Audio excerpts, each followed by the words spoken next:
Now let me introduce the motor replacement of the leg. First, open the cover plate as shown in the video.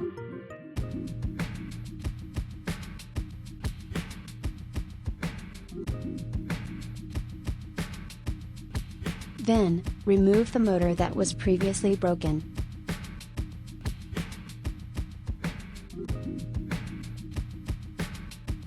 The most important step is to install the new motor. Make sure the concave plastic should match with the convex gear. Please be patient and careful.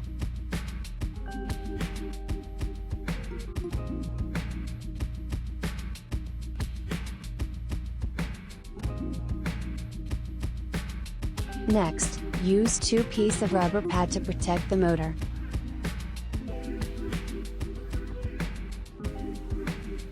As shown in the picture and video, the motor replacement is complete.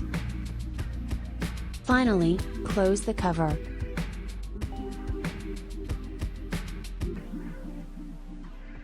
Thank you for watching.